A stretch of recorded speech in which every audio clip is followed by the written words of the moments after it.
الرجیم بسم اللہ الرحمن الرحیم۔ آج کا عنوان ہے میرا رکشے والا۔ ایک صاحب فٹ پاتھ پہ کھڑے رکشے کا انتظار کر رہے تھے کہ سامنے سے رکشہ آیا۔ رکشے والے نے آ کے قریب روکا۔ جی سر، السلام علیکم۔ صاحب نے کیا؟ وعلیکم السلام۔ سر کہاں جانا ہے آپ نے؟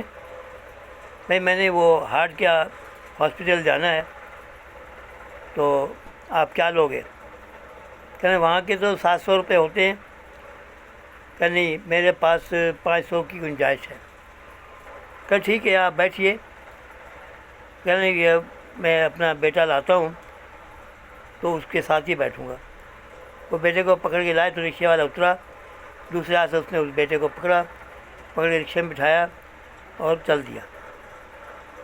جی آپ کا ہاسپٹل آ گیا۔ میں ان کو اتارتا ہوں اور اندر بھی میں لے کے جاؤں گا، آپ فکر نہ کرنا۔ اندر لے کے گیا، ویل چیئر پہ اس کو بٹھا کے آپ کا کیا صاحب؟ اچھا سلام۔ وہ کہنے لگے ٹھہرو، آپ پیسے تو لے لو۔ تو کہنے لگے ٹھیک ہے لے لیں گے۔ تو انہوں نے 500 روپے دیے۔ رکشے والے نے 300 روپے لے کے 200 روپے ان کو واپس دے دیے کہ جی آپ یہ رکھیں، آپ کے کام آئیں گے۔ وہ کہنے کہ بیٹے بات یہ ہے کہ ہمارے حالات تو بہت اچھے تھے، لیکن کچھ وجہ سے ایسا ہو گیا ہے۔ کہہ رہا آپ فکر نہ کرو، آپ مجھے فون کرنا، میں اسی وقت آ جاؤں گا اور پھر آپ کو پہنچا دوں گا۔ انہوں نے ٹریٹمنٹ کے بعد فون کیا، رکشے والا فوراً آیا اور آ کے لے کے گیا اور ان کے گھر میں ان کو اتار کے پہنچا دیا۔ اب یہ ہوا کہ وہ پیسے اور دینے لگے تو انہوں نے کہا نہیں، یہ 300 روپے ہیں جو میں نے آنے جانے کے لیے ہیں آپ سے۔ کہہ رہے بھائی کیا کماؤ گے، کیا کھاؤ گے، اتنے کہ پٹرول خرچ ہو جاتا ہے۔ کہہ رہے وہ چھوڑیے، آپ جو میں نے کیا ہے وہ مجھے کرنے دیں۔ تو میں جب بھی ضرورت مجھے میری پڑے، ہسپتال کے علاوہ بھی آپ فون کیجئے، میں آؤں گا۔ تو وہ اسی طرح اس کی بچے کی خدمت کرتا رہا، اس کو ٹہلاتا رہا، پھراتا رہا، اور ایک دن یہ آیا کہ وہ بچہ صحت یاب ہونا شروع ہو گیا۔ ادھر وہ صاحب کا جو کیس چل رہا تھا کمپنی کا، وہ کیس یہ جیت گئے۔ تو رکشے والے کو انہوں نے کہا کہ بیٹا آج جو آپ مانگو گے وہ میں دوں گا، کیونکہ میں کیس جیت گیا ہوں، میں ایک بہت بڑی کمپنی کا مالک ہوں، تم یہ رکشہ کیوں چلاتے ہو؟ انہوں نے کہا جی میں گریجویٹ ہوں، گریجویشن کرنے کے بعد مجھے نوکری نہیں ملی تو میں رکشہ اختیار کر لیا، تو یہ میں چلاتا ہوں، اس سے میری روٹی ہانڈی پوری ہو جاتی ہے، میں اپنی ماں کو خوش رکھنا چاہتا ہوں۔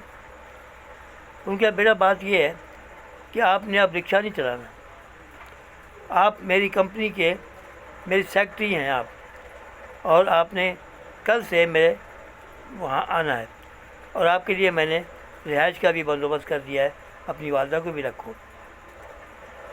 رکشے والے نے کہا کہ یہ آپ مہربانی کیوں کر رہے ہیں ایسی؟ انہوں نے کہا جی صرف میں اس لیے کر رہا ہوں کہ آپ نے مجھے انسانیت کا سبق دیا اور میرے برے وقت میں آپ نے ساتھ دیا، آپ نے پیسے کو پیسہ نہیں سمجھا، آپ نے ہر وقت ہمارے بچے کی خدمت کی، آج وہ صحت یاب ہے۔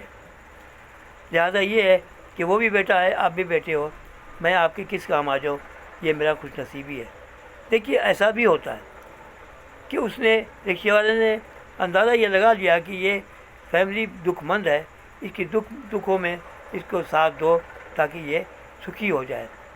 جو بھی خدمت ہو سکتی تھی اس نے کی، رات دن ایک کر دیا۔ تو یہ اسی طرح ہے کہ اگر کوئی ایسا آدمی مل جائے، ایسا انسان مل جائے تو اس کی خدمت کیجیے بے لوث، انشاءاللہ تعالیٰ آپ کو جزا ملے گی۔ اگر بات پسند آئی تو میرے چینل کو سبسکرائب کرنا اور اپنے دوستوں کو شیئر کرنا۔ خدا حافظ۔ پاکستان زندہ آباد۔